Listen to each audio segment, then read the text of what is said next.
A'udzubillahiminasyaitonirrajim. Bismillahirrahmanirrahim. Assalamualaikum warahmatullahi wabarakatuh.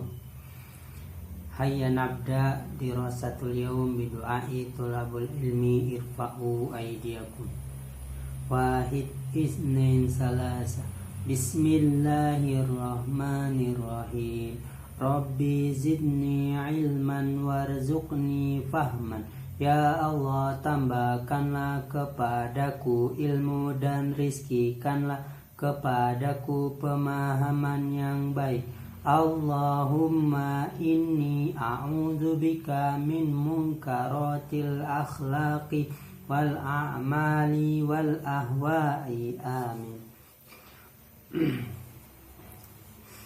Alhamdulillahirabbil alamin. Alhamdulillahilladzi hadana lihada wa ma kunna laula an hadana Allah. Asyhadu an la ilaha illallah wahdahu la syarika lahu. Asyhadu anna Muhammadan abduhu wa rasuluh alladzi la nabiyya wa rasula ba'da. Amma ba'du. Teman-teman yang saya cintai karena Allah, sabahul khair wa kaifa halukum jami'an. Ya, semoga kita semuanya senantiasa dilindungi oleh Allah Subhanahu wa taala. Amin, Allahumma amin. Alhamdulillah teman-teman semuanya, kita bersyukur kepada Allah Subhanahu wa taala karena Allah selalu menyibukkan kita dalam ketaatan kepada Allah Subhanahu wa taala. Allah selalu mengingatkan kita untuk kita selalu memperbaiki diri kita dengan cara kita belajar. Harapannya dengan belajar ini teman-teman, semakin lama kita belajar maka kita semakin takut kepada Allah Subhanahu wa taala, kita semakin beriman kepada Allah Subhanahu wa taala, kita semakin bertakwa kepada Allah Subhanahu wa taala. Sebagaimana yang kita bacakan di TK Santri ya, semakin menambah ilmu maka semakin takut kepada Allah. Nah teman-teman semuanya, kemudian salawat serta salam tetap tercurah limpahkan kepada junjungan kekasih Allah, Nabi yang mulia, sang suri tauladan, manusia yang Allah utus untuk ditiru, untuk dicontohi, untuk diteladani. Dan insya Allah kita bisa meneladaninya, karena Nabi ini diutus bukan dari kalangan jin, bukan dari kalangan malaikat, melainkan dari kalangan kita juga, yaitu manusia. Maka insya Allah kita bisa mengikutinya.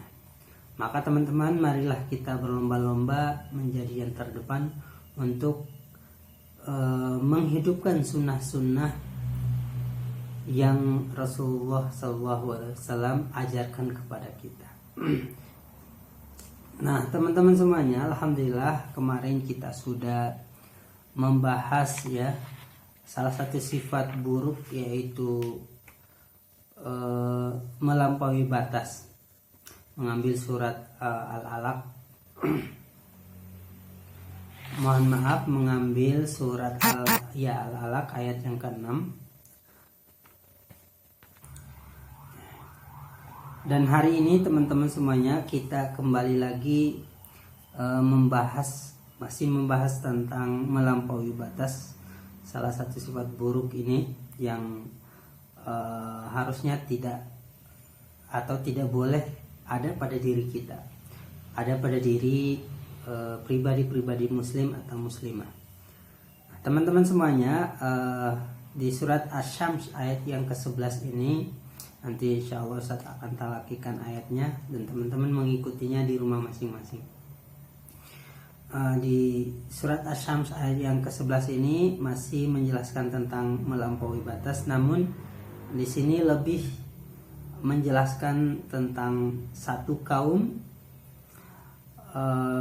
pada zaman dahulu yang mereka itu berbuat sewenang-wenang atau melampaui batas, sehingga Allah mengajak mereka.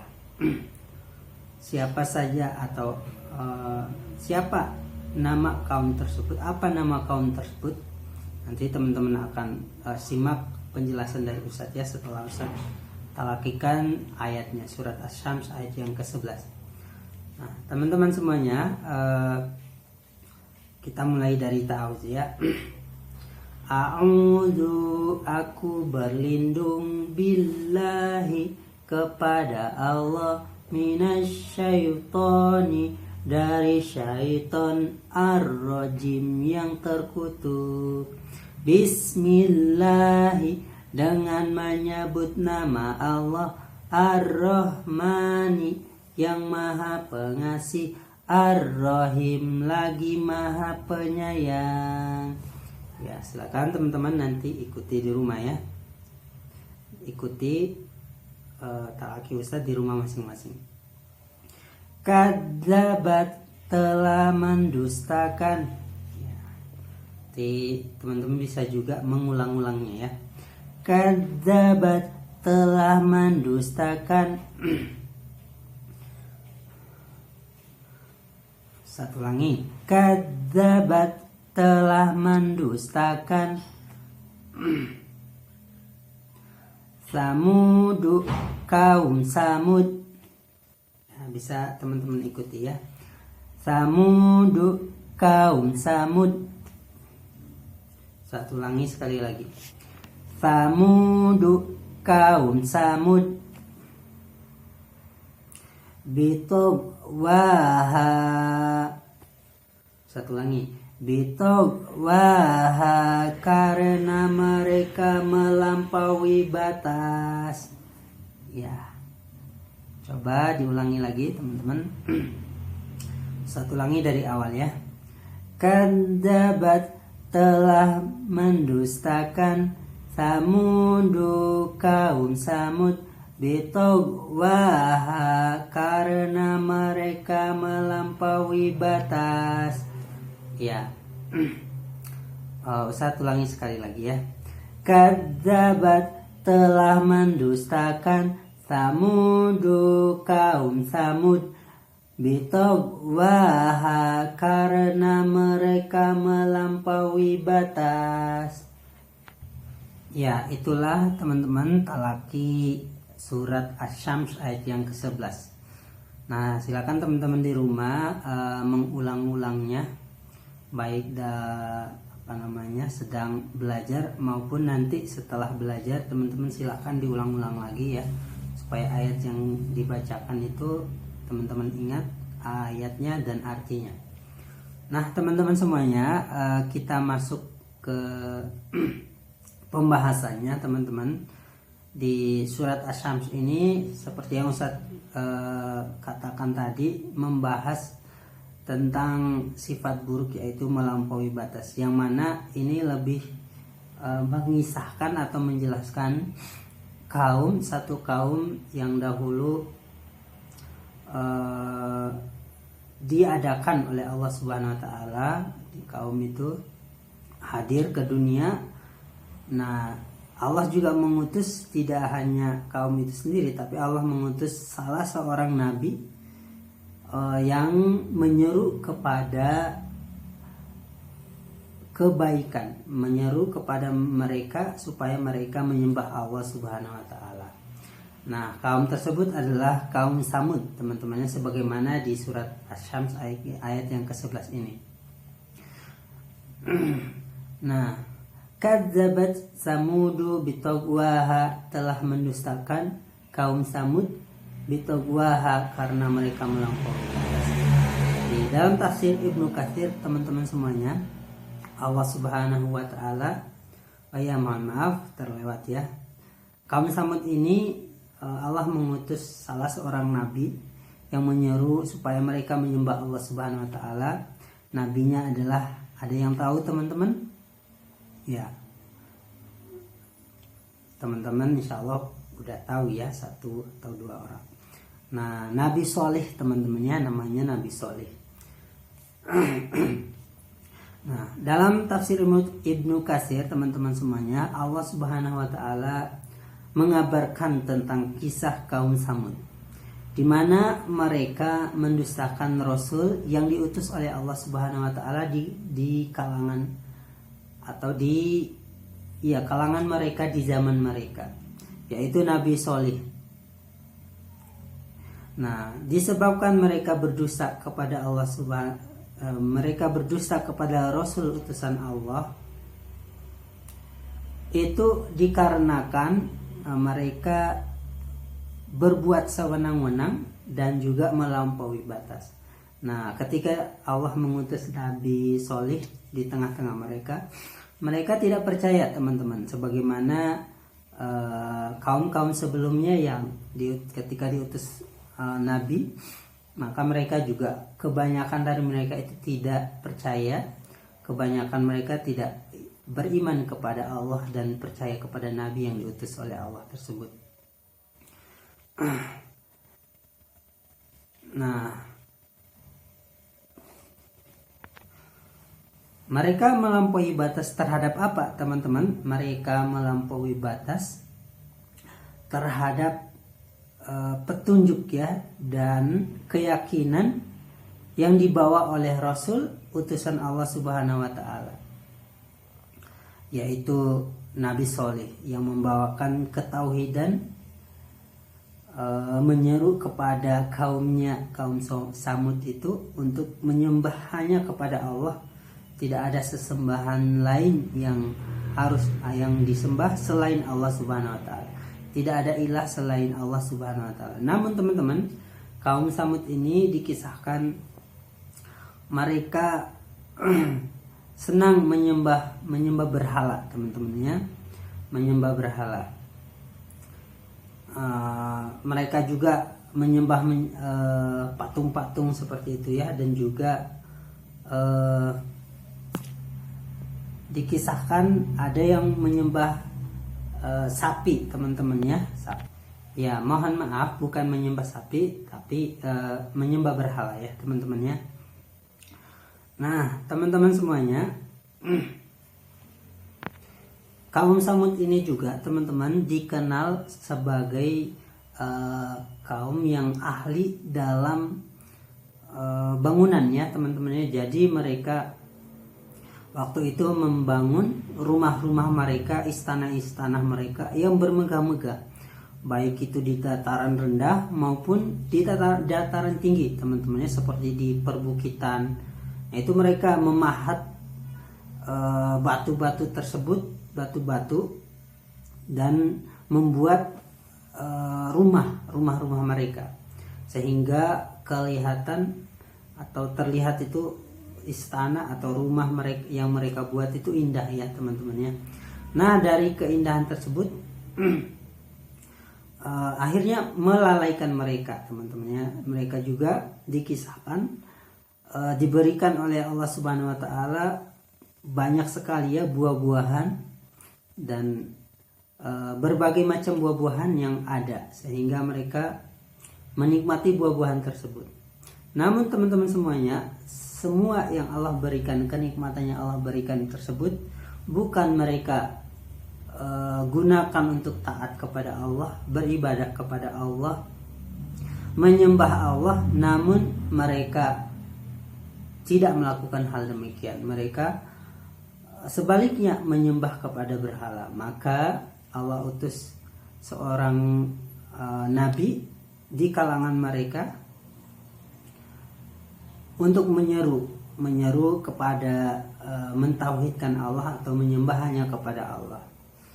Nah, singkat ceritanya teman-teman, di kisahnya itu kaum Samud itu menolaknya, teman-temannya. Mereka tidak percaya bahwasanya Nabi Solih yang diutus oleh Allah itu adalah utusan Allah. Maka mereka mendustakan, sebagaimana di ayat tadi ya, teman-temannya. Kadzabat, telah mendustakan. Samudu, kaum Samud, bitawwaha, karena mereka melampaui batas. Maka mereka mendustakan seruan Nabi Allah, yaitu Nabi Soleh, menyeru kepada menyembah kepada Allah Subhanahu wa taala. Maka mereka tidak percaya. Coba datangkan wahai Soleh, ya, karena mereka tidak percaya kepada Nabi Soleh, maka mereka memanggilnya. Bahkan tidak hanya perkataan kasar, perkataan mengumpat atau mencela saja yang dikeluarkan, namun juga di kisah ya, dikisahkan itu mereka juga menyakitinya dengan mencelakai Nabi Soleh tersebut dengan secara fisik ya teman-teman ya. Allahu alam seperti apa saja, Ustadz belum membaca atau menemukan panduannya. Nah teman-teman semuanya, tadi ya mereka tidak percaya kepada Nabi utusan Allah, sehingga mereka bertanya kepada Nabi Soleh, jikalau engkau benar utusan Allah, ya engkau adalah Nabi Allah, maka coba buktikan atau buat mukjizat yang kami bisa percaya kepadamu. Namun teman-teman, nah ini ya, karena sudah ditutup hatinya oleh Allah Subhanahu wa taala, hidayah sudah ditutup rapat-rapat, sehingga ketika mukjizat itu didatangkan oleh Allah Subhanahu wa taala, keajaiban, mukjizat ya, mukjizat kalau nabi-nabi. Mukjizat itu sudah didatangkan, sudah hadir di tengah-tengah mereka. Mereka melihatnya, namun mereka tidak beriman kepada Allah, tetapi mereka justru semakin ingkar atau semakin menjauh dari petunjuk Allah. Mereka semakin tidak yakin kepada Allah Subhanahu wa taala. Maka coba datangkan wahai Soleh, jika engkau adalah nabi Allah, jika engkau adalah utusan dari Allah, coba datangkan mukjizat apa yang bisa membuktikan bahwa kamu adalah nabi Allah. Maka Nabi Soleh memohon kepada Allah Subhanahu wa taala supaya memenuhi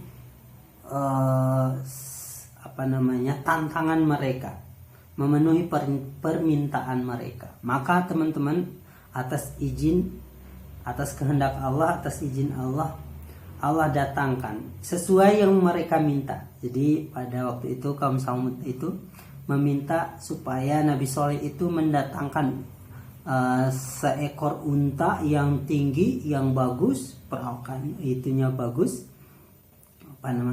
ya tubuhnya yang bagus, dan juga unta tersebut sudah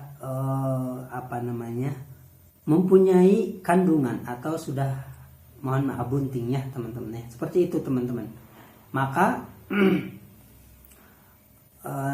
Nabi Soleh berdoa kepada Allah Subhanahu wa taala supaya permintaan mereka dipenuhi. Ternyata teman-teman, Allah Maha Kuasa, Allah Maha menciptakan, Allah Maha mendatangkan, Allah Maha mengabulkan doa.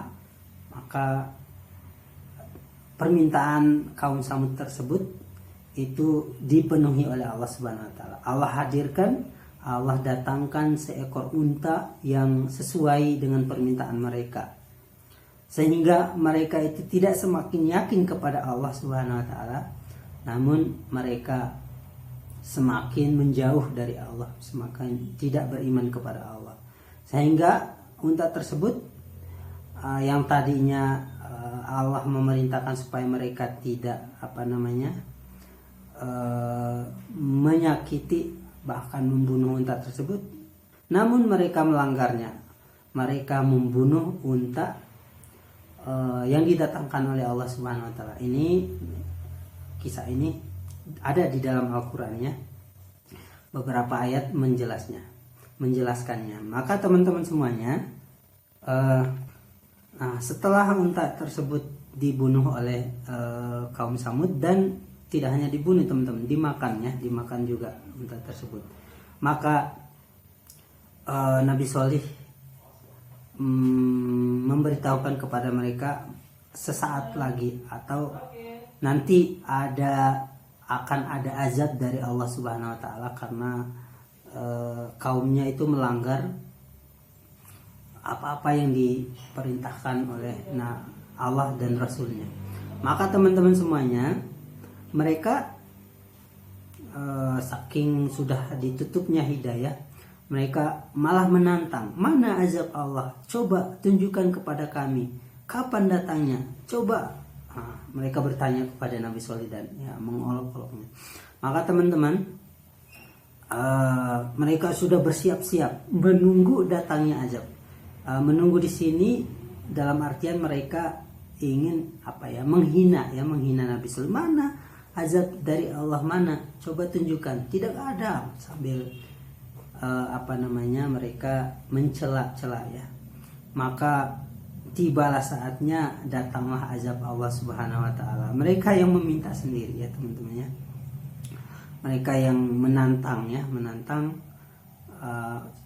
bahwa azab itu segera didatangkan, begitu teman-teman. Maka teman-teman, Allah datangkan azab berupa suara yang keras,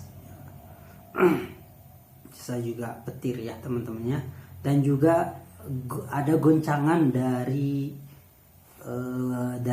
bumi ya, dari tanah, sehingga bangunan-bangunan mereka yang bagus itu runtuh rata dengan tanah teman-teman. Mereka semuanya meninggal teman-teman ya. Nah, sedikit sekali kaum Samud yang beriman kepada Allah Subhanahu wa taala, yang mengikuti seruan Nabi Shalih alaihissalam. Maka teman-teman semuanya, hikmah dari kisah tersebut teman-teman ya, kita bisa mengambil pelajaran bahwasanya kita jangan sekali-sekali menentang Allah dan Rasulnya. Ketika Allah dan Rasulnya sudah menyeru, maka kita jangan menentangnya. Jangan sampai seperti kaum Samud yang selalu menentang Allah dan Rasulnya. Itu teman-teman pelajarannya. Maka ketika kita diperintahkan sholat 5 waktu, sholat wajib, maka kita laksanakan teman-teman. Kita diperintahkan berkata baik, maka kita juga berkata baik. Jangan berkata yang kasar, kotor, dan lain-lain sebagainya. Itu teman-teman hikmahnya.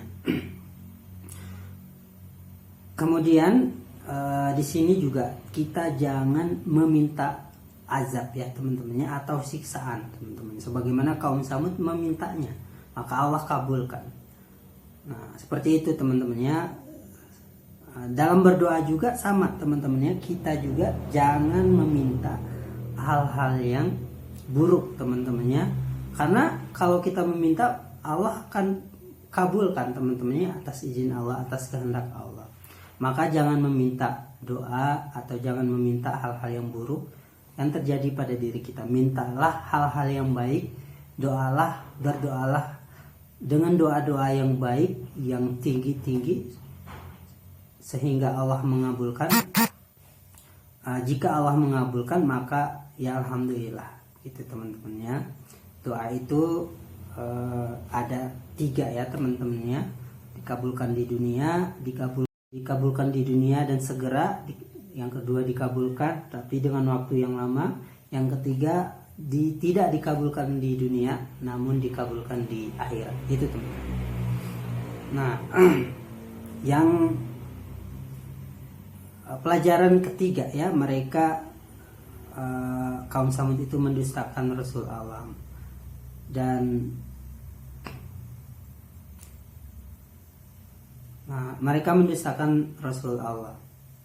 Maka di sini juga sebagai pelajaran bahwa kita harus memenuhi seruan Allah dan Rasulnya. Itu teman-teman.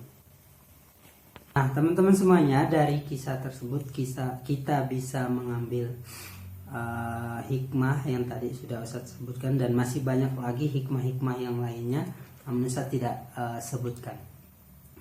Nah dari penjelasan tersebut teman-teman, tentunya kita semakin menambah keimanan kita kepada Allah Subhanahu wa taala dan juga kepada hari akhir.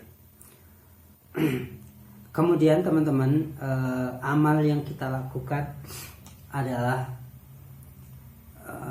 kita selalu dalam kesehariannya kita selalu berkata baik teman-teman. Hindari perkataan-perkataan yang buruk, yang sia-sia teman-teman ya.